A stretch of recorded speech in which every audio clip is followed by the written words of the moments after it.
Treasurer take roll. Sure. Colonel Evans? Here. Mr. Grozan? Here. Mrs. Ludwig? Here. Mr. Miko? Present. Mr. Naso? Here.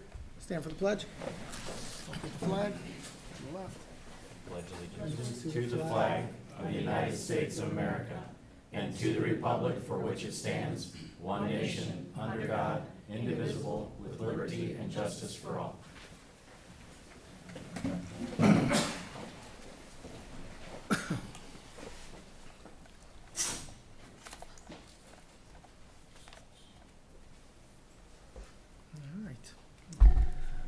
District goals. We have 3 goals: student achievement, financial prudence, and community engagement. Everything we do in this meeting will address those issues, and that will govern all our decisions and all our votes. And we always balance those 3 against each other to make sure that we optimize our tax dollars for students' education, and that's the product that we deliver. So with that, we'll move on to recognition. I will make one note that Richard Miko was away on business tonight, so he couldn't attend. I think it's his first board meeting that he's ever missed, that I can recall. It is, Yeah. So, pretty amazing record. Comes to an end tonight, just like the tribe. So with that, let's move on to recognition. We do not have any recognitions tonight, but we do have one presentation. And Mr. Jawan, Athletic Director of the Strongsville High School, will get us started. Andy? Thank you, Mr. Ryba, Mrs. Pelko, and Mr. Anagnostou, and members of the school board, for the opportunity tonight to present a initiative that we began this summer, and to tell you some more information about it. About this time last year, Mr. Kevin Griffin, one of our most dedicated and supportive parents, not just in the athletic program but in our district, approached me about an idea of starting a youth track club. And this definitely falls under the goal of community engagement and our goal in the athletic department of not only aligning our varsity programs with the middle school, but also reaching all the way down to the community and youth level.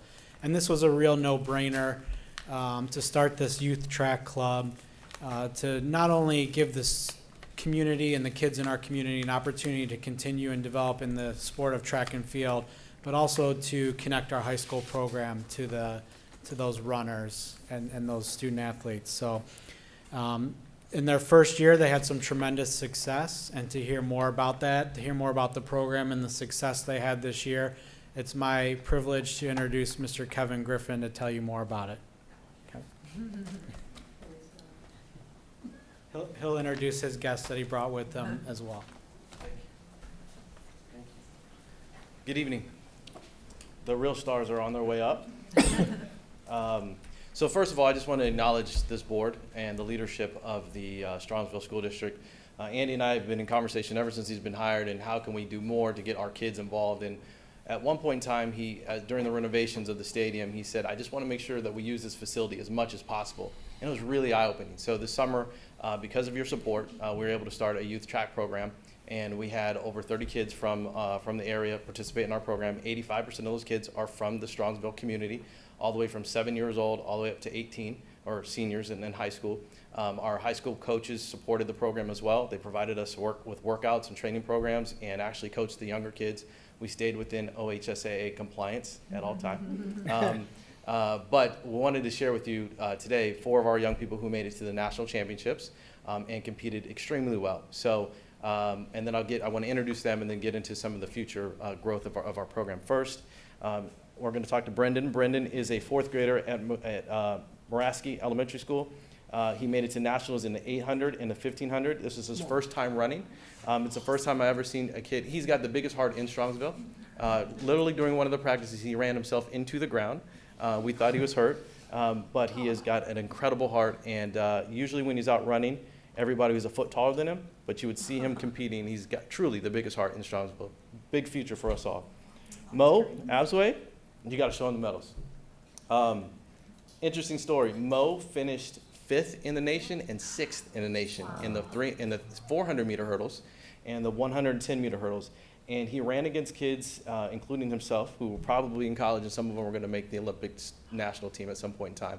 The races that he ran in, the national record holder was a guy named Robert Griffin III. That's the high kind of caliber competition that we're in at nationals. But Mo, the best part about this, when they were giving out the awards, they said in front of the nation, from Strongsville, Mo Absway. And it was a really cool moment. I'm still getting chills. And that was the first, second, third, and fourth time he's ever run the 400-meter hurdles, which is the hardest race in track. In high school, we run the 300-meter hurdles. He ran the 400-meter hurdles. Jack is a junior at the high school, runs sprints in the summertime. I'm kind of speaking for Coach, for Chris right now, but you run everything. During summer meets, he decided to go up to the 800 meters. First time he'd ever run that, and you finished in the top. At regionals, you finished first. Excuse me, he finished first in regionals. You're not messing around here. Excuse me. First. Excuse me. And that was your second time running the 800. He finished first in regionals and then competed at nationals and competed valiantly as well. And then Kennedy Griffin, she is a 7th grader at the middle school. I better get that right. A 12-year-old, and she competed in the 100 and 200, and for a technical reason didn't compete in the long jump. She finished in the top 21 in the 100 and top 24 in the 200 nationally. She's pretty fast. All these kids are fast, but I can tell you one thing that they all noticed at nationals was, wow, there's a lot of fast kids. So they were competing against the top 1% of athletes in the country, and did a fabulous job for Strongsville. I'll just close by saying this. We couldn't have done this without you, so thank you. When you're making decisions on who you hire, and it's thoughtful about your coaches and your athletic director and others, it really trickles down to our community, and this is an example. We ran our program for essentially free, where other programs charge $300, $400, $500 for the program. Because we didn't have a facilities fee, our parents paid for entry fees and their uniforms and their AAU cards, and then we didn't have to charge anything else. There were some expenses that my wife and I paid for, but because of your support, we could do this. So thank you for that, and I hope we can continue to promote this program, and we'd love to have double the amount of kids, maybe triple the amount of kids that we could have. Last story, we have one girl named Jillian, and she is an 8th grader. And Jillian, I said, why are you running track? She said, my parents don't know. We're a swim family, but I'm out here. And she struggled. She had web feet. And then the last 3 weeks, Mo coached her up in the high jump. And she PR'd every week and had the biggest smile on her face, the smile I wish you all could see. And you now have a future track athlete because of the summer program. So thank you for your support. We really appreciate it. Thank you. Thank you. Mr. Griffin, go sit down. Everybody stay up there for a second. First of all, thank you for what you're doing. And Andy, thank you too for what you're getting done. Athletes, thank you for running for Strongsville. There's, what's the boy's name down here? Big Heart? Lionheart. Brendan. What's your name? Brendan. Excellent. We want you to run for Strongsville. We don't want you to run for anybody else. And we're asking you, we're telling you. Same with, your name is? Kennedy. And I know these two guys are already running. They're locked in, and I thank you very much. But you two guys on the end, thank you for running for Strongsville. We want you to run for Strongsville. We're doing everything we can do, facility-wise, coach-wise, new weight room. We are behind you 100%. We can give you what no other school can give you.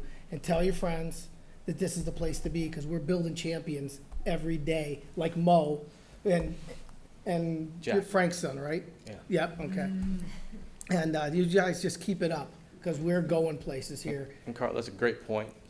You guys gave us permission to use your logo. So when we run, it looks a little bit like Strongsville. A little bit like So Strongsville? thank you for that. And then as we raise money, when we have a surplus, all that money goes back when we get there to the Athletic Booster Club to support the high school track program. So when we're able to host a meet here and we're able to raise enough money and we have a surplus, the whole point is to connect, to Andy's point.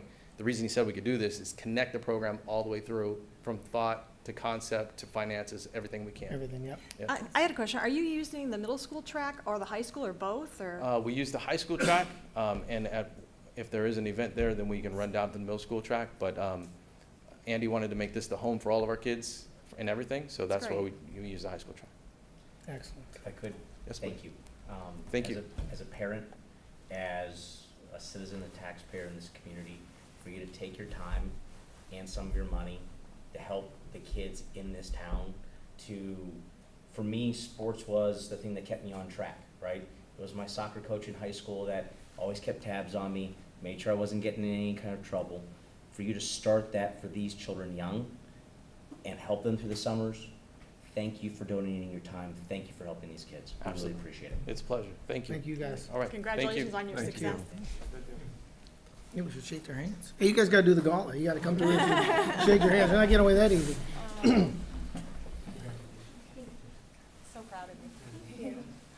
So proud of you. We'll see you again. So proud of you. We'll see you again too. Moraski alum. All right. I'm a Moraski. We'll see you. Now we're the shortest guy, but always go at it, brother. See you soon, right? You there, Steve? Great job. Congratulations, bud. Congratulations, Tito. That's great. Nice job, Kevin. Thank you. Keep on walking. Yeah, the rest of this, it's all downhill from there. Take care. The boarding part? They're gonna run hard.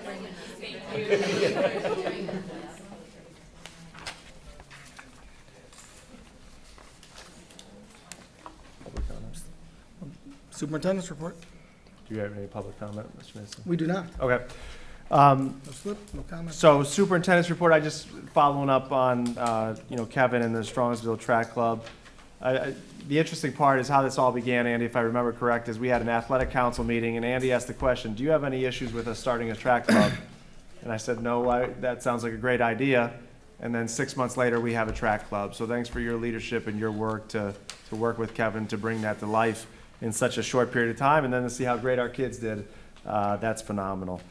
For the superintendent's report, I thought it would be best, Mr. Anagnostu's got a great set of information about our budget and financial forecast, so I'm going to defer to him this month. When it gets to his time, we'll save for the information he has for the community in terms of the district's financial future.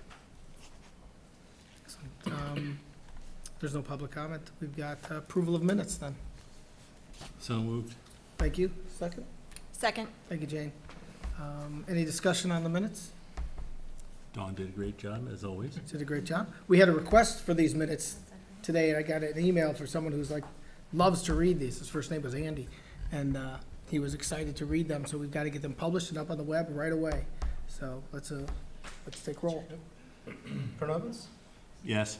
Mrs. Loving? Yes. Mr. Miko? I'm here. Mr. Naso? Yes. Mr. Grozen? Yes. Motion passes.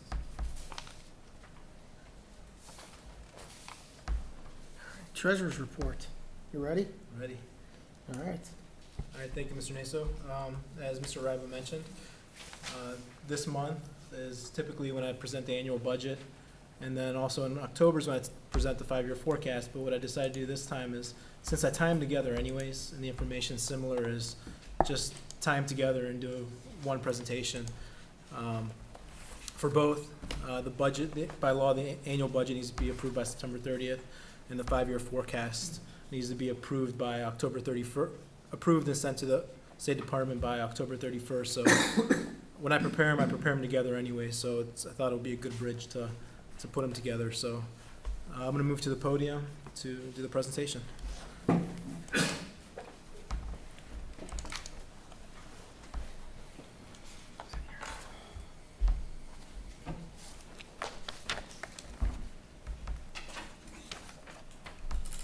So as you'll notice at your desks, last year was the first year I created this annual budget document. So this is the second year I'm doing it. Last year was quite an accomplishment for me to do. It's something I've been setting a goal to, and it ties to the Ohio Association of School Business Officials, where they have a set of criteria where this comes together. It goes hand in hand with our CAFR that we do. Hey, George, are we going to lose our designation as a tree city? No, I only had copies for a select few. It's going to go online on our website. Well, the Thank you use for selecting us. at request we can make additional, but For I wanted to charge. say for charge, and I want to save copies. It's going to go on the website later by the end of next week. If you notice, Dawn's not here, and she has access to my website, so it'll be on when she gets back from her vacation. So to that end, last year was the first year we presented it. The budget document is set up in 4 sections. Is the introductory and executive summary. So it kind of, in that section right there, it kind of gives you the high-level view of our budget and all the things that changed. The organizational section, it more or less talks about the policies of the district. The financial section is the meat of it. And then the last section is the informational statistical section. So it has a lot of good statistical information back there. Previous to last year, there was only 2 school districts in Ohio that were doing this before. It was Berea City Schools and Hilliard. Last year, the 2016-17, the recipients of the Meteor's Budget Award were Berea, Hilliard, and we've been added along with Cleveland Metropolitan School District as well. So 4 school districts in Ohio now that are in this designation. Congrats. So moving on to the budget. So what I'm going to do in the first few slides is talk a little bit about the budget and then go in more in detail when I come to the 5-year forecast section. So our district goals, so the whole budget process starts back in really January when we have to do the tax budget and send it to the county. From there, it gives the county an idea of what our needs are for the upcoming school year. From there, that's where I started, and then from there we go, we send out the budget allocations to the departments and schools in March.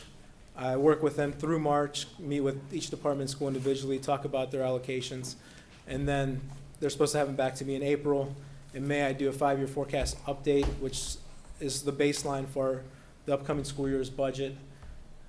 Then June, we set a temporary appropriation. Then over the course of the summer, we finalize staffing, and the annual budget needs to be approved by September 30th. Then again, the 5-year forecast in October.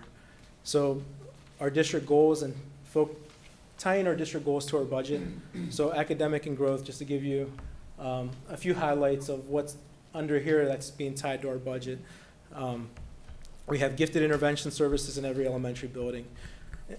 Instrumental music instruction beginning in 5th grade. The preschool, the building that we are in here, is rated 5 out of 5 stars, a step up to quality rating in Ohio.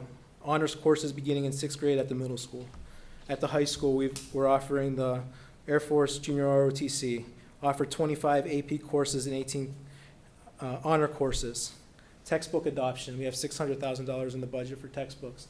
This year, our textbook adoption is high school math and science and middle school math and science. Technology integration, moving forward with the Chromebook one-on-one initiative, the interactive projector project, getting the maker spaces up at the high school, the middle school, Kinsley, Maraskin, and Whitney. Then also implementing Strongsville Academy for, I believe we're going into our 2nd or 3rd year. Community engagement. We have the 6 community conversations throughout the city, which will be continuing this year. The community-wide mailings to the Strongsville residents, the quality profile and the annual report. Financial prudence, continuation of the student fee collection procedures. Last year, we changed our district investment strategy, and coupled with increasing interest rates, we increased our interest from 16 to 17 by $106,000, from $37,000 to $143,000. Financial transparency, the preparation of this budget book, the CAFR, which has earned the ASBO Meteor's Budget Award, and the CAFR that's earned the Certificate of Excellence in Financial Reporting, and GFOA Certificate of Achievement for Excellence Reporting. And then financial prudence throughout the years. Just to continue on, and I'm not going to read through all of them, but continue on from what we did. In 2014, we switched to a fully insured healthcare plan. The other day I received the total numbers through the last fiscal year. So through 2016, we had saved $2.8 million by becoming self-insured.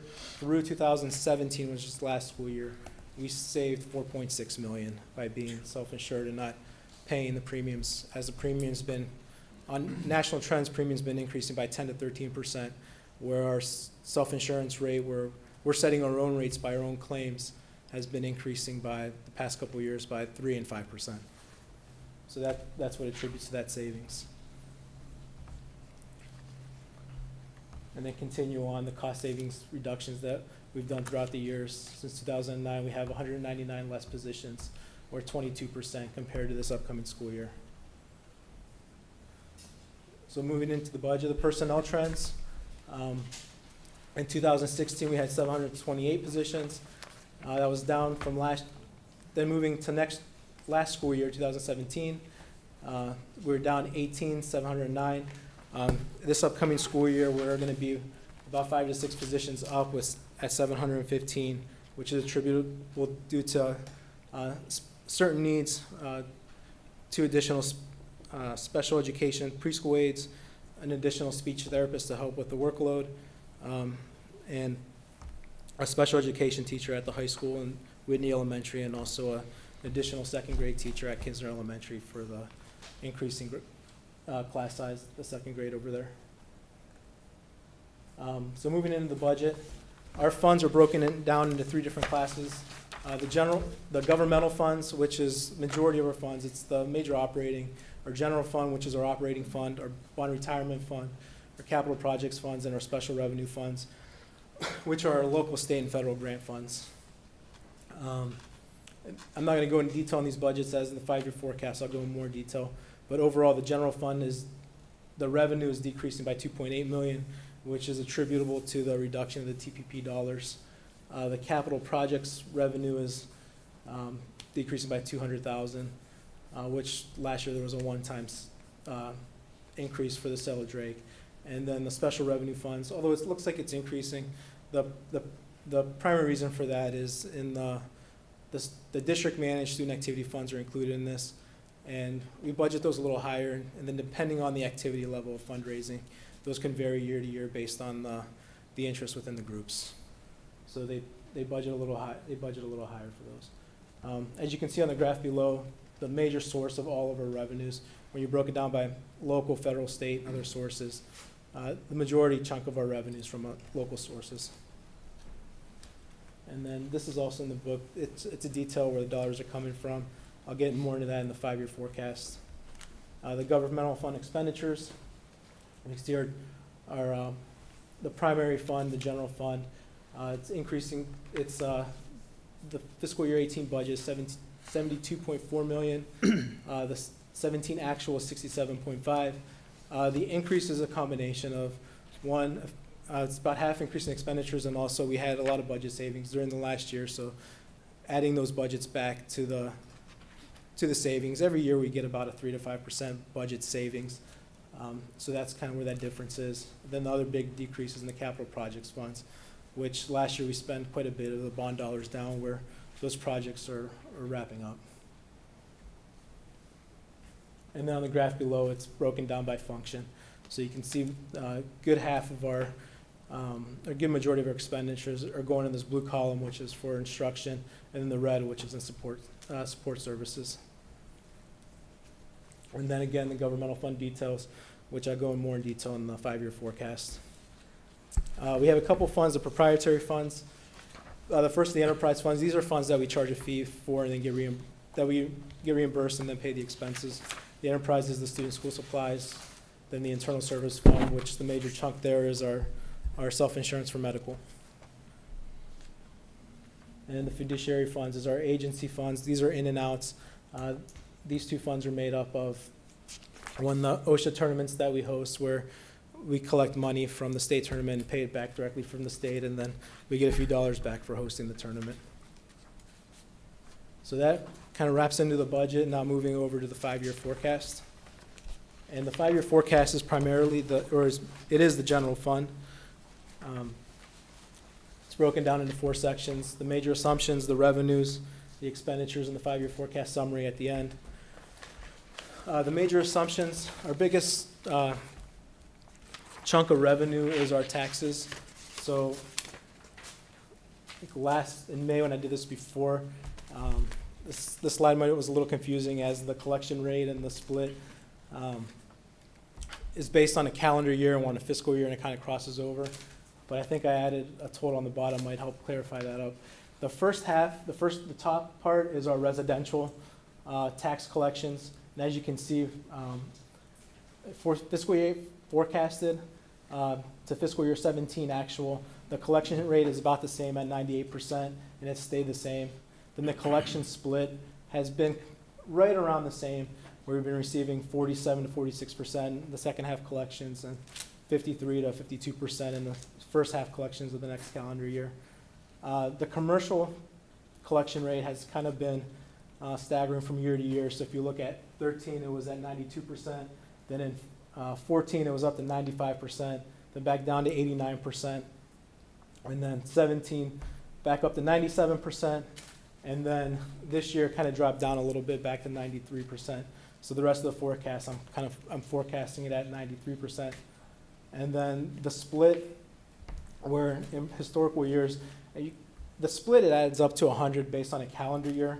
But since our calendar years cross over fiscal years, sometimes those payments were reversed when the majority came in.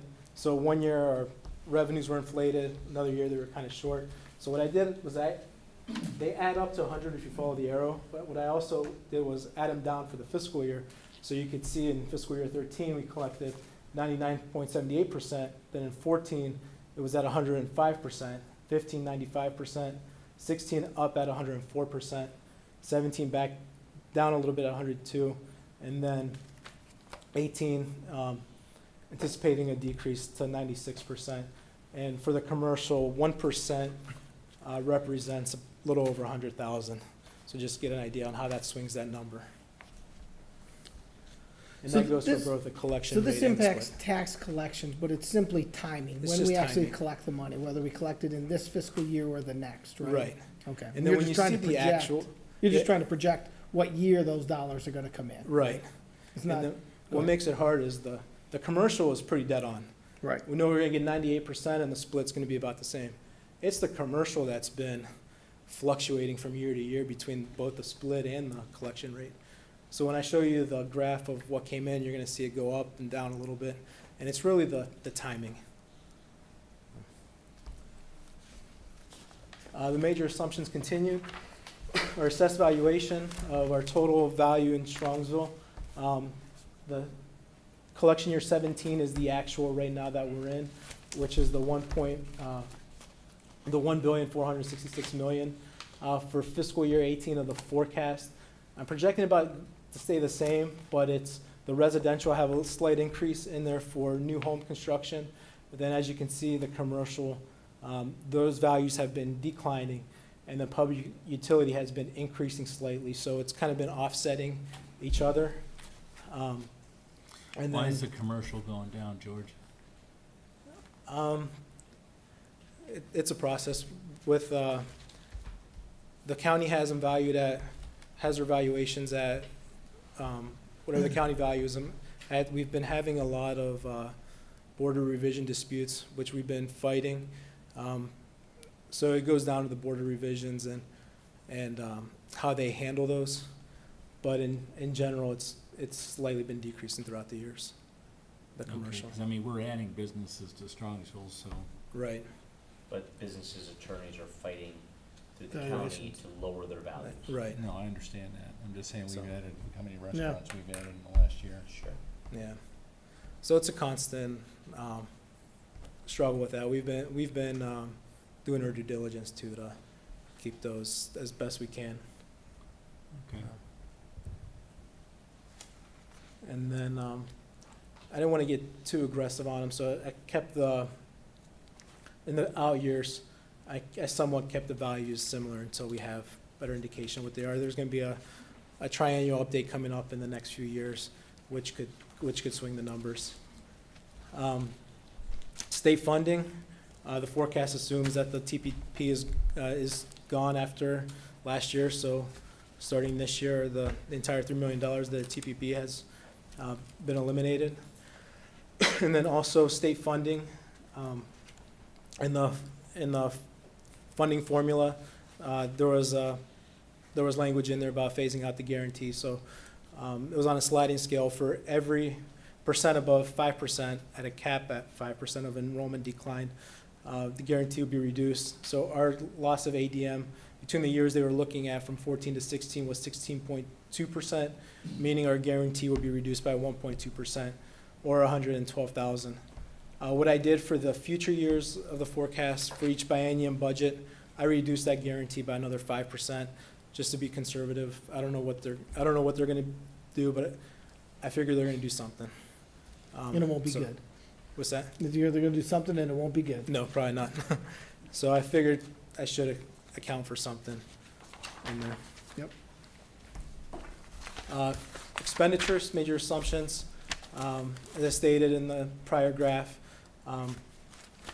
staffing is up 5 for this year, and then we're also anticipating due to class sizes at the middle school level, that in the upcoming year, we might be able to reduce positions there. And then also healthcare rates are forecasted to increase by 7% in fiscal years 18 to 20 each year. In prior forecasts, I had it at 10%. It's been coming in between 3 and 5. So I thought that 10% was too conservative. So based on some trends that I've been seeing, I knocked it down to 7. I'm gonna have a meeting next week with our consultants to kind of start finalizing those numbers to see where those are coming in at.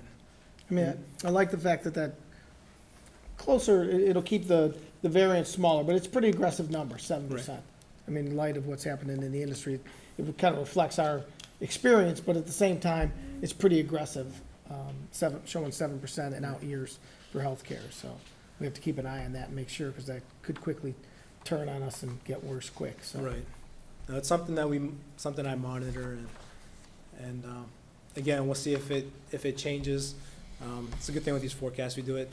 Yeah. I present it twice a month, but I update it every month. I respect what you're doing, Yeah. because when we talked about it, you and I talked about this, you were concerned that you weren't hitting, that there was too much of a variance, and you like to hit the number, right, as close as possible, without being, with leaving us a little bit of room, not much. So you took a lot of the room out of it, a lot of the play out of the number, and just reflects your professionalism, and Thank you. We're making some staffing assumptions. Is it possible that, and I'm looking over at Cameron and you, now that the school year started, and I know there's still some fluctuations, but not as much of a variance from the beginning of September, maybe in the next couple months, to kind of back up this slide. Sure. Can we talk a little bit about enrollment and the slide? And because I think that a lot of people need to understand, we're graduating a lot more kids than we're seeing at the 4th, 5th, 6th grade level, or even lower than that. I'm hoping that it's coming back up, but if we could have that conversation the next month or so, I'd appreciate it. No, we can do that. Thank you. And then, as we've always had, the forecasts, well, not always, but we started it last year where we added $500,000 for technology upgrades in each of the years. So our revenues, where does our money come from? Stated earlier, the biggest chunk of our revenue comes from local taxes, 70%. Then next, the 14% from state aid, almost 9% from the state of Ohio reimbursement for homestead and rollback. So really although it's come from the state of Ohio, it's really associated with local taxes. So really close to 80% of revenues coming from local taxes. That's associated with taxes. And then also if you add in the TIF, those are also coming in just another form of taxes.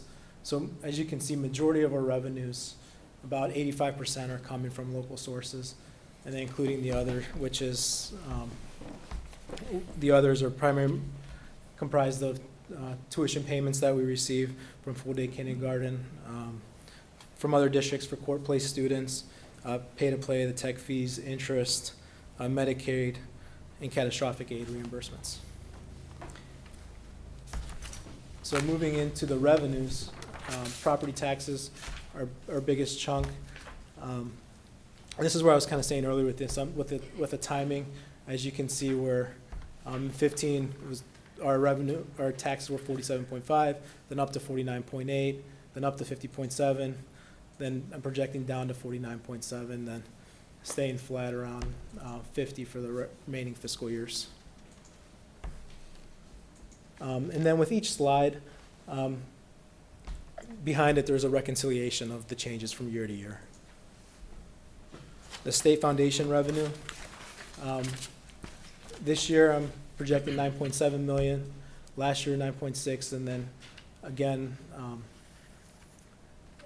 next year 9.6. There was what's higher this year, there was an adjustment. What ODE does after the fiscal year's closed, they make adjustments to the fiscal year that just passed as final numbers are coming in. So what they saw based on the adjustments that we should have received about 70,000 more last year, so they added it to this year's. So that's why it's causing the increase. And then the TPP supplement, that's just a carryover from 17. What they do there is they gave us 80%, and the other 20% is going to come around in this fiscal year around this time. And then the green is 300,000 from the casinos that we get, and the 300,000 is rounding up. We get about 266,000. Our state home, our property tax allocation, the homestead rollback, that's been consistent, about 6.1, 6.2 in the future. And then also the red is the TPP. As you can see, 2015 was 3.6 million, and as it's been completely phased out in 2018. Other revenues. The blue is the TIF. This year there was a little bit of a one-time increase due to the settlement that was approved, I believe at the July board meeting. And then also in the red, we're about 1.8 to 1.7. This year, fiscal 18, there's a little bit of a bump, and it's because we received a one-time payment for the workers' comp rebate of 170,000. So overall, our revenues, 70.6 million, and as you can see, last year was closer to 73, so the drop and the biggest decrease is due to the TPP reduction, which was a line item veto from the governor's budget. General fund expenditures, where our money goes. Our biggest chunk, or 80% of our budget, is salaries and benefits, and we've been holding consistent at that the past few years, which is good, because I remember hearing the stories of about 10 years ago when this number was closer to, was in the 90s. So by where it's at now, it gives us the flexibility to have other supporting services that relate to instruction. And then as purchase services, 10 million, materials and supplies 3, other objects 4. Salaries, last year we finished the year 39.4. This year about 40.9. The difference, it's partially one due to negotiated agreements, the increase is there. Then also last year we experienced a lot of open positions throughout the year, where it's a little bit for each position, but in the whole kind of adds up, so it's adding those dollars back in as well. What I have, the forecast ties to the budget, so what I have is every position budgeted, and that's where the 40.9 comes from. So it kind of shows a little bit of the spike, and it's the same thing as you'll see in the trends in the other graphs as well with the expenditures. Benefits, 15.9 million. We finished 2017. This year our budget or our forecast is 17.1, of an increase of 1.2 million. It's partially attributed to the 500,000 of that is partially attributed to the 7% healthcare increase, and then also the benefits associated to the open positions, from healthcare to the pension costs, where we made up some of those savings. So again, for 18, I'm adding those budgets back as if we're going to be staffed at 100% this year. Purchase services. Last year we finished the year at 6.6 million. This year I'm projecting 7.9 million. Again, the increase is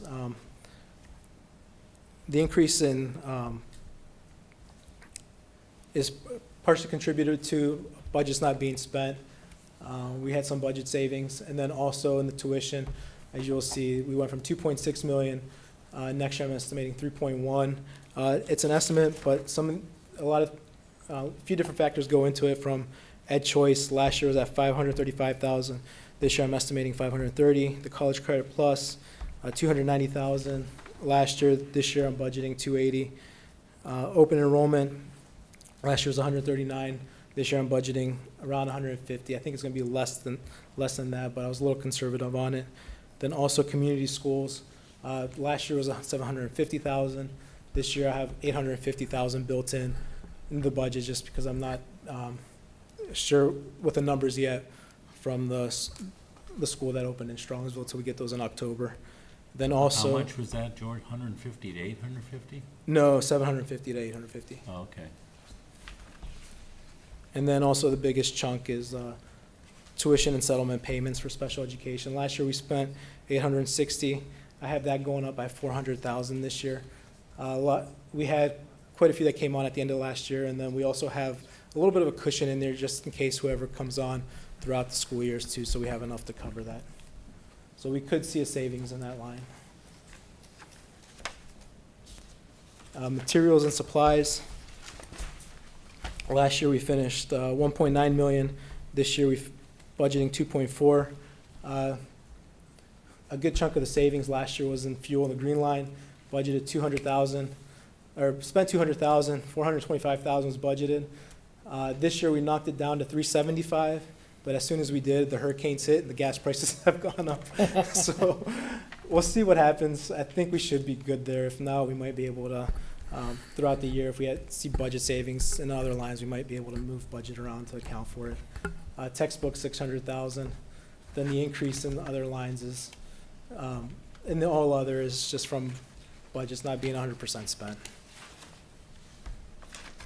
Equipment, we have our equipment that's in the business services in the blue line, and then also technology equipment, which is in the red line. And then this is not all the equipment. The blue line is not all the equipment for the operations department. They also have the what's left in the PI budget after a few obligations are spent out of there as well. And then kind of wrapping it up, this is the last slide before we get in the total. Other objects, these funds make up of last year 2.9 million. This year I'm estimating $3 million there. And then just wrapping it up in the summary.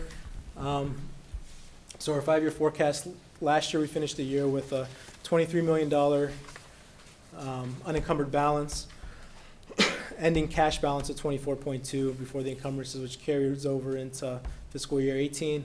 70.6 million in revenues, expenses 72.4 million. So based on the budget, we will start deficit spending this year.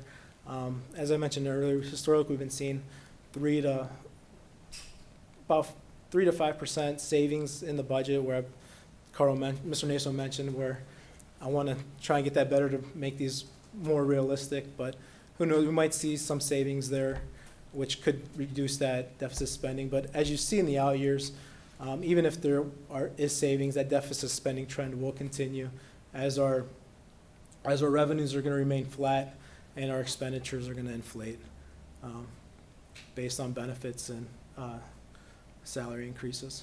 So as you can see on the graph, we have our cash balance that'll get us through it. Fiscal year 2022, we'll have a deficit of 5.6 million, and so I was telling Mr. Ryba, I think this is the most promising 5-year forecast I've seen since I've been in the district, where I think the first year, that last number was double digits. So even with this number, I feel the forecast is conservative.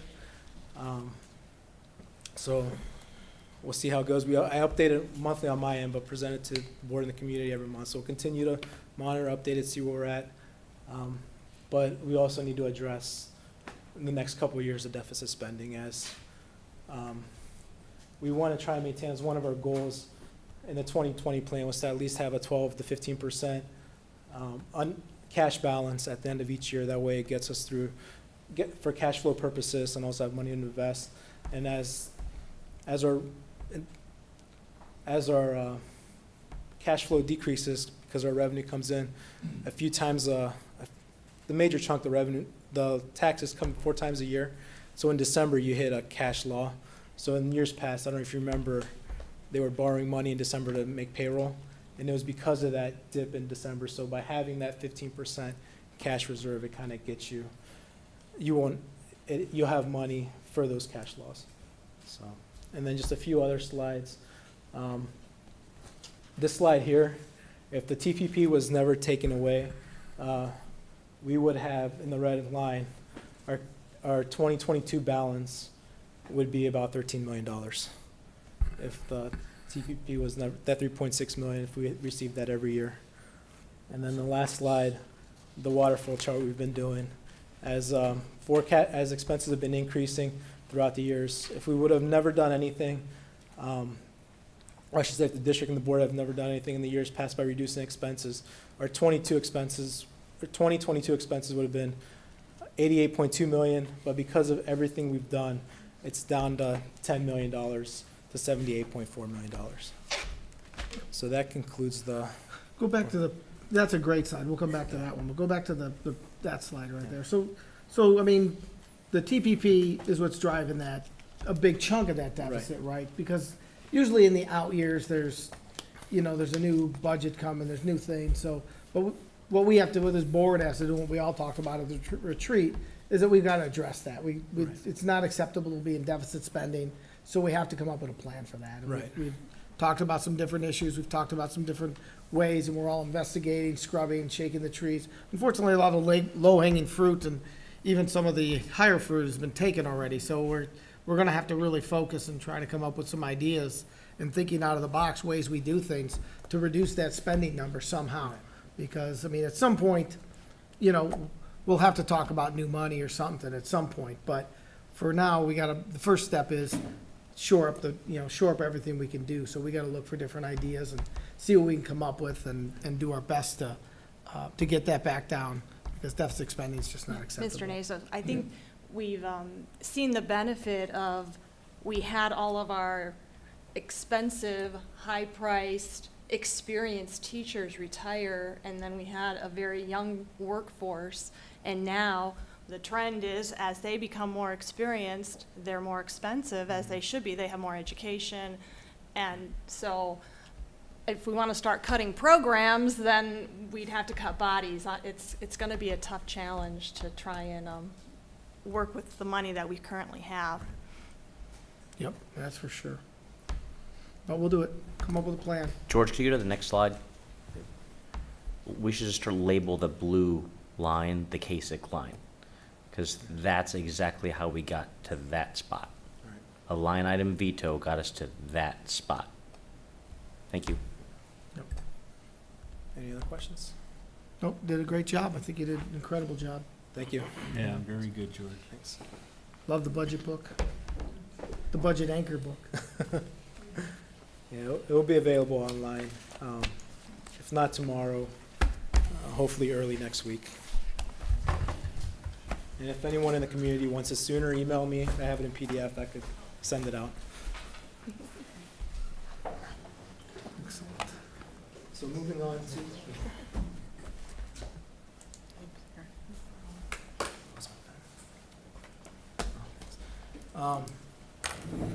So the Treasurer's Report, Item A, Exhibit A, is the permanent appropriations. Exhibit A is the budget that I just presented, broken down in fund. Item B is the 5-year forecast. Exhibit B. Item C, student activity programs, uniform school supplies, public school support, internal rotary funds, and local grants proposed budget revisions for fiscal year 18, which can be found in Exhibit C. Approval of new funds. We received a new federal fund, Title 4A, Student Support and Academic Enrichment. We're going to receive about $12,000 to $13,000, and it's going to be used for a learning management tool. And then financial report, item E, financial report for the month ending August 31st, 2017, which can be found in Exhibit D. And then the last item, which requires a separate vote, is a resolution providing for the issuance of sale of bonds. What we're looking to do here is the $81 million bond issue. We tried to do this last fall, was refund a portion of it. As we went through the process, the market turned and it became not in our favor to refund it. We're trying to do it this year. Right now, the market has swung. It is in our favor. There's two options that we're looking at. One is a bank qualified refunding, which we could do up to $10 million annually, or a non-bank qualified, which we could do more. But the bank qualified, you can get better interest rates. Right now, we're looking with a bank qualified, we're looking to refund $8.4 million, or $8.5 million of the bond issues, which will generate a savings of $572,000 to the taxpayers. That's money that we will not have to collect towards the end of the bond retirement, as we would have saved that. That's what we're looking to do now, but as we're going through this process, the market has been getting better, and the non-qualified savings, if we could do more only if we're using it as a benchmark, if we can get double the savings. So our timeline now is what's called, we have to issue an official statement. It's another report with a lot of the same information that I just presented. It goes to potential investors. We have to go to a rating agency, get our rating confirmed or upgraded, or hopefully not downgraded, but at least upgraded or confirmed, which we're scheduled to do that August 9th and 10th. Myself, Mr. Iba, and Mr. Nacer are going to make the trip to Chicago to go live in front of that group with our financial advisors and bond counsel. And then in November, we're going to try and go to the market. So as long as everything stays the same, right now we're looking for a bank qualified, but by the end of November, we're going to do the analysis again to see if it makes sense to do a non-qualified. So essentially, we're going to refinance our debt, just like you would do your home. If the interest rates drop, that's what we're gonna do. We're gonna refinance these bonds. And the benefit, the winner in that is the taxpayers, because to repay the bonds with less interest, that's less money that we'll draw from the taxpayers. It won't go, we won't retain the money, it won't stay in the district, it'll stay with the taxpayers. So near the end of when the bonds are about to expire, instead of, I don't know how many payments it is, but whatever it is, maybe the last 5 payments won't have to be made. So that's the benefit to the taxpayers. So we're going out to do that. We feel it's our fiduciary responsibility to try to get these interest rates as low as possible and pass the savings on. So that's what our goal is to do. Yeah, I wanted to add one thing about the agenda. I know I didn't know before I ran for the board, but just in case anybody's wondering out there, we do get advanced copies of the agenda with all of the attachments, so we get to review everything before we come in here. So it's not just the first time George reads us a one-line statement about a new student fund and we say, oh, sure, that sounds great. So just in case anybody was wondering. And I'm all for the bond refinancing. I think that's something we never did, and it makes sense to do it, like Carl said. So good on you. Go get a AAA rating and we'll see. We'll try for that. Excellent. Do you have And so moved. a motion? So Second. moved. Second, George. Any further discussion? George, could you take roll? Kernovins? Yes. Mr. Grozan? Yes. Mrs. Ludwig? Yes, Mr. Naso? Yes. Motion passes. and this is in October that you're going? October 8th and 9th. 9th and 10th. 9th and 10th? Monday, Tuesday, whatever that is. Yeah. 9th and 10th? Okay, sir. So you go get the AAA rating. I'm gonna get it. Yeah. I'm gonna wrestle it and get it back. And that concludes my report. Thank you. And that's back to you, Cameron. Thank you, Mr. Naso.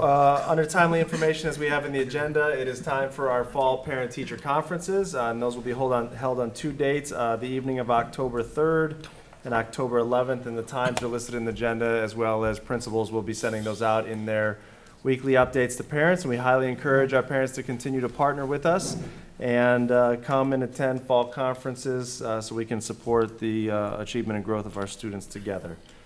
In addition to the timely information, I just want to share that if our community and board remember last year, we started with 2 district mailings. The fall mailing was called our Quality Profile, which highlighted a variety of aspects of the education and experience we provide to Strongsville students. And the spring was an annual report. Dan has worked tirelessly on the Quality Profile. We just approved the final draft on Wednesday. And Dan, we're thinking Friday, September 29th? Friday, September 29th, the majority of homes in Strongsville will get the Quality Profile mailed to them at home. We're very excited about the 17-18 version of it and sharing the good work that we're doing in the district. And that will also be available. Dan takes that around to local businesses as well. So if it, for some reason, doesn't get mailed to the house, it will be in some of the local businesses to see what's going on in Strongsville schools. And then finally, last board meeting, I presented an update on what's new for the Strong Schools 2020 plan, our strategic plan to continue our work to be a premier district. That has been uploaded online. So under the superintendent's, if you click on superintendent's, my website, there'll be the 2020 plan there. We've got the annual report that we presented so parents and community can see how we did on each of our objectives last year, as well as what's in store. We shared a highlight with the board last time. The full plan is online so everybody can see not only what's in store for this year, but what we accomplished last year. And we'll be sending that in our Mustang Moments tomorrow as well so parents can get the link. And with that, that concludes timely information, and we'll Got move a on. question for you. Oh, yes, sir. Question, coming back to the conference hours Yes. for high school. It says, these are called evening conferences, Mm-hmm. but the high school one starts at 3:15. Correct. Is that evening? Evening for who? It's Evening for early, the depending on, unemployed? it's early evening. Early evening? Late afternoon, early Weren't they- evening. Weren't the first rounds later? No, they've been this way for the past 4 years, however long we've done. Yeah? Yeah. Well, I'll voice my discontent then, just throw it out there. It should be later so people who would like to see their children's teachers could get there, Yeah, he's till 7:30. something, so. See if you can work on that. Work on that, Cameron, for next Well, time. it is a part of our agreement with the teachers, so it will be that through 2019. Excellent. Put it on the agenda for discussion. I will. Any other questions? Nope. Okay. With that, we'll turn it over to Steve Breckner, Operations Manager, with his update for the month. Good evening, everyone. A few items on the agenda from the business department. The first one is the bus routes and stops. It's a resolution that the superintendent has recommended all bus routes and bus stops presented by the Transportation Department for the 2017-2018 school year be approved. From this point on, any adjustments that would need to be made are between myself and the transportation supervisor and the routes that are already established. The second item is the payment in lieu of program. This program is for schools that are deemed,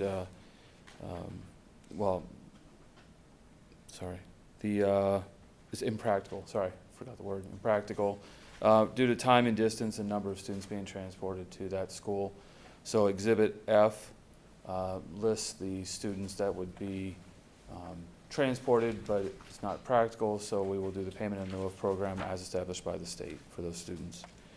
The third item here are there's a presentation of gifts, and I know there will be more on one of them here, but just to review that the Strongsville Education Foundation is donating $20,000 for the Makerspace projects throughout the district. Also, the Strongsville Education Foundation donates $11,377 to be used for district field trips. The Strongsville branch of the Cuyahoga County Public Library donated miscellaneous back-to-school supplies for our elementary students. For Breezy Trucking, donated $1,750 to be used towards the purchase of school-themed T-shirts for the district staff. Serpentini Chevrolet donated $1,750 to be used towards the purchase of school-themed T-shirts for the district staff. The Next Day Signs and Graphics Company donated $200 to be used towards the purchase of school-themed T-shirts for district staff. Chick-fil-A donated $500 to be used towards the purchase of school-themed T-shirts for district staff. CQ Printing donated $250 to be used towards the purchase of school-themed T-shirts for district staff. South Park Mall donated $500 to be used toward the purchase of school-themed T-shirts for district staff. And Darius donated 1 pallet of high-quality paper to be used in art classes throughout the district. And that concludes my report. I just have one comment. So the beginning of next May, when the Strongsville Educational Foundation has their jockeys and juleps, and me and Carl are running around trying to get people to come, just remember, they just donated $31,377. This is a nonprofit organization. People like Brian Jungerberg and Ken Evans and a bunch of great people in this Kalaniches town. and, Kalanches, everybody. lot of The everybody. point is, these people give their time to raise money, even when they do or do not have children in our district, for our schools. So everybody in this room, when it comes time for that event, you guys are coming, just so you know. But thank you for the Educational Foundation for doing what they're doing. Thank you, Steve. Thank you. And going back to the transportation item, it's a 30-minute time test, right, on the bus routes, right? If it's 30 minutes or If it's more than 30 minutes. if it's more than Mhm. 30 minutes, right? Yeah. Yeah. And one way around that is just send them to Strongsville City Schools, because we're the best. So you could get off of that impractical list and get on the Mustang list, and we'll welcome you with open arms. Before Aaron starts, I'd just like to also add Brian Jungerberg was unfortunately not able to be here tonight to be recognized. He's the president of the Strongsville Education Foundation. And it has been, a year ago, I think we talked and they asked, because there was a Chromebook focus and we infused our district with Chromebooks, and so they kind of lost that niche. And so they said, hey, can you come up with some ideas? And we as a team sat down and gave them a list of about 4 or 5 ideas and landed on makerspace, landed on field trips, and this does not even include, there was $7,000 and some change before that they gave to the Kinsner makerspace. So to thank them for their efforts, and the makerspaces are wonderful. It's a great addition, but I'm equally as excited about bringing back field trips. No, yeah, absolutely. And Aaron's done a tremendous amount of work with our teachers to plan those field trips in grades K through 7. And so we're excited to get those off of the ground. So as you total it up, nearly $40,000 last year alone. And then I'd also like to once again thank all the partners that helped us with the donations to bring a staff shirt each year. If you notice at the football games or other events, it's a black long sleeve T-shirt with our logo, and you'll see our one team, one goal theme on it. First of all, sleeves cost more. Last year I did short sleeve, and Fabrizi and Serpentini were gracious enough to pay for it, but the sleeves, we needed a little more fundraising this year. So, it's such a blessing to, I talked to Brian from Chick-fil-A, and in 30 seconds, what do you need? Here's $500. Talking to Ed from South Park Mall and from CQ Printing and Next Day Signs. It was in no time. We feel it's important to give our staff that T-shirt, but we also feel it's important that we're not using tax dollars to buy a T-shirt, that it all comes from donations. And so to be able to do that, to see our logo, our shirts around the city, it must have been a popular design because I see them in the schools about every Friday. The staff are wearing them. So thank you to all of those donors that made that possible. And we didn't just give out T-shirts. It's the convocation. It's the kickoff to the school year. It's an event where everybody gets around, Right. and we build up the spirit, and everybody's excited, and it goes and it builds, and it's a fun event to go to, and it's the kickoff to the year. It's not like we just, when they come to school, we give them a shirt. I mean, it's not that. It's an event, and it's an event that starts our year off on the right foot, and it's so important to do that. It's cool, and we got it all donated. So. It is, and we appreciate that. And finally, not to leave off Doris, who are great partners, who Absolutely. contacted one of our art teachers and said, hey, if you got a box truck, we got a ton of paper, and we made it happen. And that's a great resource to our art department. And with that, Ms. Green, the curriculum report. Curriculum. Thank you. I have just one item tonight for you, for your consideration, and this is a student-teacher agreement. It's actually an affiliation agreement between Strongsville City Schools and Tri-C, as presented in Exhibit G. And what this allows us to do is partner with Tri-C so we can place student teachers, and it just kind of sets up the policies and guidelines that we follow and that they follow. Thank you. Thank you. Thank you, Aaron. We do not have any items under student services, so next we have Jenny Pelko, Assistant Superintendent with the Human Resource Report. Good evening. I have several items for your consideration under Human Resources this evening. Under E1, we have the resignation of a certificated supplemental. Under E2, an appointment of a certificated staff member, several appointments for non-certificated staff, and one appointment for a non-certificated staff under a temporary due to a medical leave. We have appointments for certificated substitutes and more appointments for non-certificated substitutes. We have appointments for non-certificated supplemental contracts paid upon completion. Under E3, 2 changes in hours for non-certificated staff. Under E4, changes in status for non-certificated staff. Under E5, 2 administrative salary upgrades, followed by several certificated salary upgrades. Under E6, stipends for certificated staff for our Resident Educator Mentor Committee and our stipends for our Certificated Resident Educator Program. Under E7, we have continuing contract recommendations for non-certificated staff. Under E8, unpaid medical leaves for non-certificated staff. Under E9, 1 medical leave for certificated staff and 1 medical leave for non-certificated staff. And finally, under E10, we have our volunteer chaperones. And that concludes my report, unless there are any questions. Nope, nice job. There's no technology items this month, so that concludes the superintendent's report. All right, that brings us to our liaison reports and brings us to the Polaris career. And Richard's not here, but I know that he sent in his report. He did. I will share Mr. Micko's Polaris update. Now that the new school year is underway, fall marks the beginning of the Polaris High School enrollment season. Here is a summary of what is happening to help students learn about Polaris and the programs they offer. Presentations to sophomore students are held in October. Interested students will then schedule a sophomore visitation day at Polaris for November 13th through the 15th. On Thursday, November 16th from 6 p.m. to 7:30 p.m., an open house will be held for sophomores and their parents to visit Polaris and tour the labs and classrooms, meet the teachers, and discover all the great things Polaris has to offer. In the months of December 2017 through April 2018, students can sign up for a Career Tech Thursday. They will visit the campus, experience hands-on programs or programs that they're interested in so that they can make an informed decision.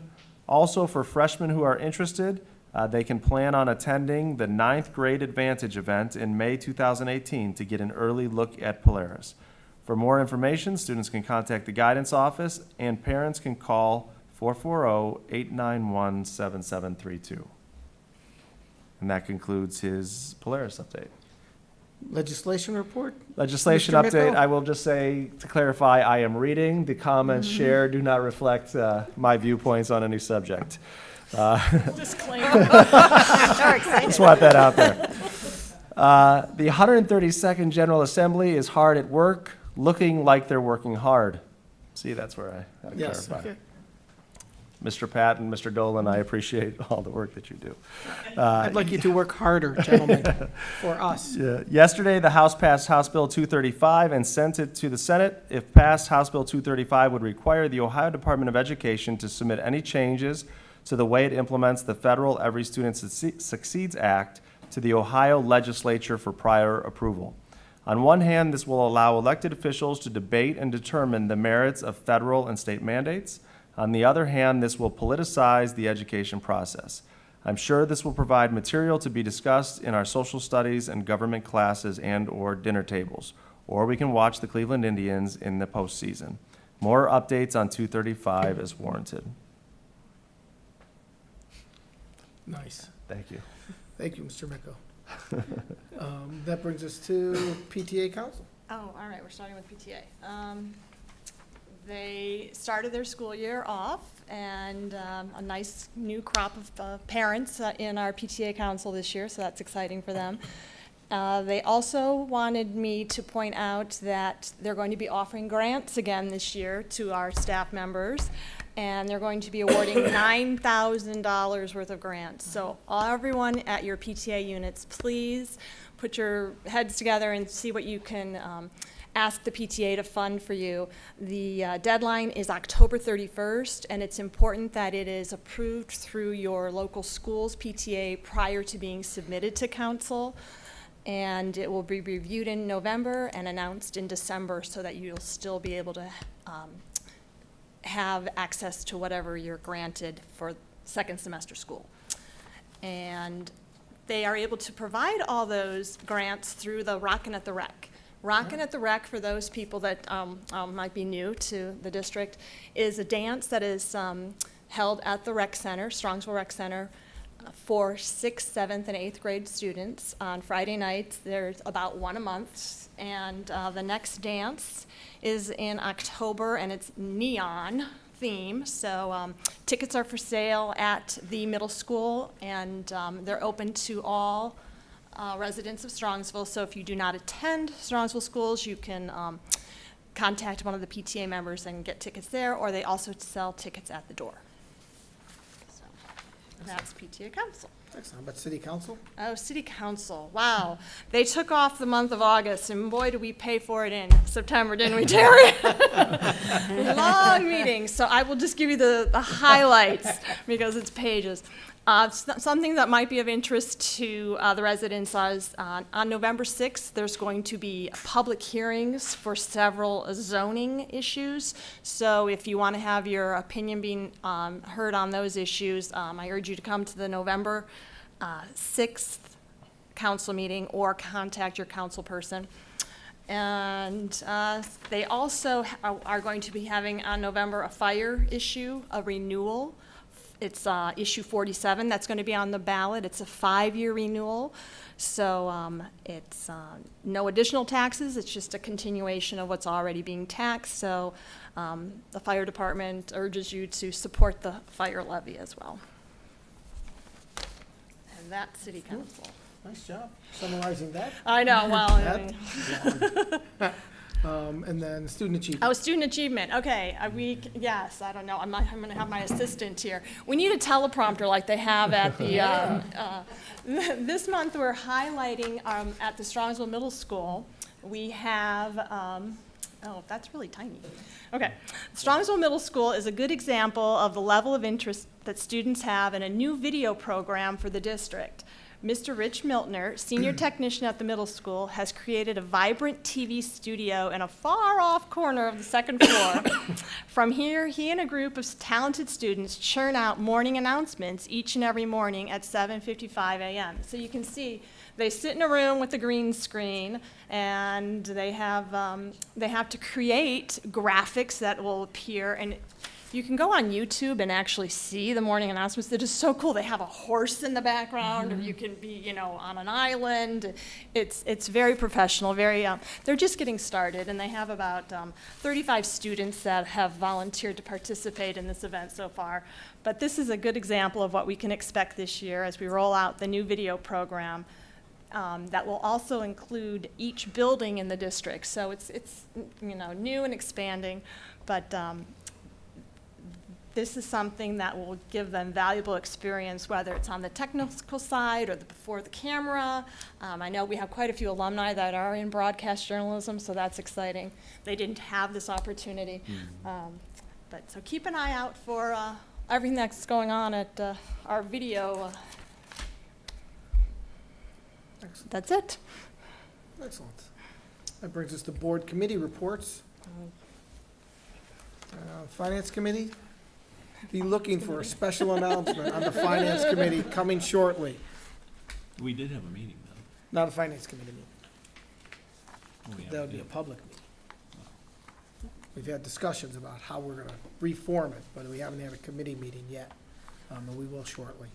But we've talked about how to make it more effective, especially in light of the challenges we saw in the deficit spending, how we can adapt it to fit that. So we're going to restructure that program and come back to you, and maybe hopefully in the next month, we'll come back with a plan. We're working on it right now.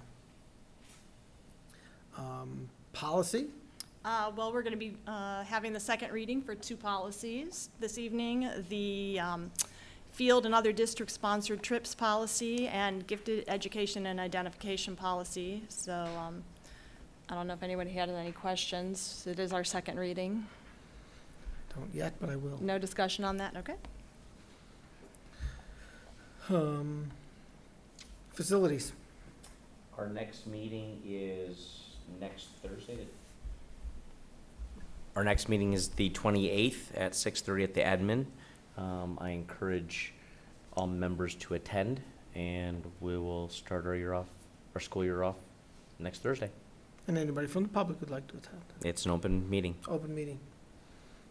Okay, that brings us to consent calendar. All items with an asterisk get approved in a single vote. I do have a motion. So moved. Thank you, Duke. Have a second? Second. Thank you, Jane. Any discussion on any asterisk items? Treasurer, could you take roll? Sure. Colonel Evans? Yes. Ms. Ludwig? Yes. Mr. Naso? Yes. Mr. Grozen? Yes. Motion passes. Board policies, we have a second reading on field and other district-sponsored trips, gifted education and identification, and a third reading waived on career advising. Do you want to speak to that? Well, Mr. Ryba had spoke last time that it's something that's mandatory, that we have to get it passed before the school year Okay. continues. So we'll have a vote. Mr. Ryba can speak more to it. We had, the career advising policy was new in 2015. And as a part of the law, it said every 2 years, boards are required to review and revise policies as necessary. So the state just sent out that they want that uploaded no later than September 30th. So the policy committee reviewed it. There were some revisions to the policy. And to meet the September 30th deadline from the state, we would ask your consideration to waive that third reading and approve it tonight. Can I have a motion? So moved. Thank you, Duke. Have a second? Second. Thank you, Jane. Any other discussion? Nope. George, take roll. Colonel Evans? Yes. Mrs. Ludwig? Yes. Mr. Naso? Yes. Mr. Grozan? Yes. Motion passes.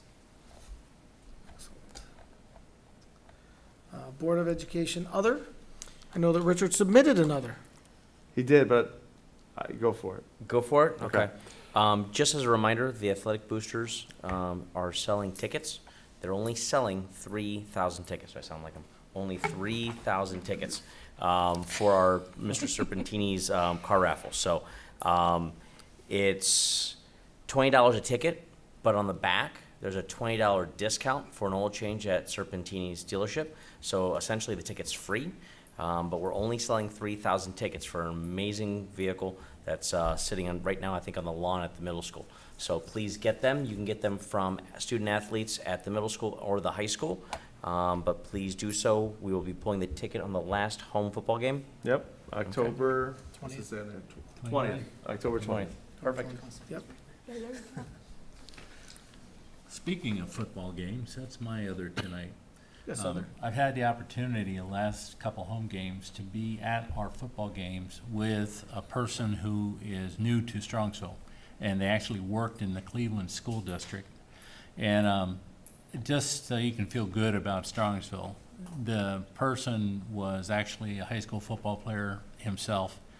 And when he came and saw to Mr. King and the band, you know, how they came out there and they do so precisely, their performance, everything from the cheerleaders looking so uniform down there and being so up for everybody, getting everybody up, the student section that doesn't sit down, the players and how they acted, the coaches and how they acted, and the crowd and how they acted.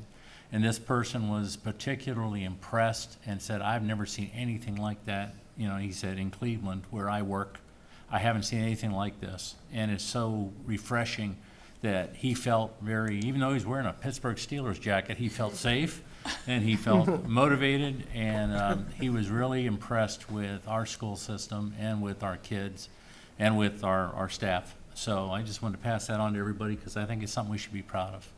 Yes, sir. I'm proud of the number of points we're scoring in the fourth quarter because our team is in such good shape. We're wearing people down. In the fourth quarter, Hudson, Menor started to gas, and we started to score points. And even though we're building our program up, and we will hang with them very soon, it's impressive to see our guys standing tall, not pulling, you know, not leaning over, standing tall with their helmets on, ready to play, wearing these guys down. And that's a tribute to their hard work and our new coaching staff and athletic director and all the people who are involved in that We program. just need 5 quarters. If we had 5 quarters, I'll tell you, if we had 5 quarters against Hudson, they would have lost. And if we had 5 quarters against Menor, we would have got it close. Those guys were ginormous. I'd like to see where they all live, because I'll tell you what, it was pretty crazy. Cornfields. Cornfields, oh my God, those guys, that defensive back or whatever he was, 6'6", 250 pounds. It was ridiculous how big that guy was, but we handled him, so. Good I job. have another too. Oh, excellent, Jane. Harvest Festival is this weekend, Uh-oh. and it's going to be a beautiful weekend to come out and enjoy the historical grounds at the village, which is right across from the middle school, next to the old communications, our new communications, old library. So come on out Saturday and Sunday, 11 to 5, and it's free. And what is this thing you sold? That's me? the cow pie tickets. We only sell 900 cow pie tickets, and you can win $1,000. That's a So lot of crap. It is, yeah. Come on out, watch the cow do her thing, be a witness. No, move. It's a lot of doo-doo. Yeah, okay. Mr. Naso, Yes? this is not Mr. Mikos, I'm on my own here. Okay. But did want to share, the athletic boosters are holding a night at the races on October 21st at Mashad. So I think this is the first one that they've done, right? So, you know, if you're interested, find athletic booster or Andy Jawan at the high school. I'm sure it's going to be a great event. There's a buffet dinner, there's the reverse raffle, and it says DJ and dancing to follow. So sounds like a great night. Encourage people to get out and have some fun and support our athletic department. Excellent. Any others? I think we're done with the others. No need for executive session. No need. That brings us to adjournment. Do I have a motion? So moved. Beat me there. Oh, wait, meeting Second. notification, meeting. Oh, meeting notification. Did we skip that? Oh, we missed. We do have a regular board meeting on October 5th, 7 o'clock, back at the admin building, and then another one on the 19th, back at the admin building, both starting at 7 o'clock. I seconded the motion, so we're good to Thank you. vote. Good to go? Can we vote? What was the motion in the second? I missed it. George and Dick. Mr. Grozan? Yes. Mrs. Ludwig? Yes. Mr. Naso? Yes. Colonel Evans? Yes. Motion, or meeting adjourned at 8:21. Yes. I know, I keep looking at the clock. It's wrong. All right.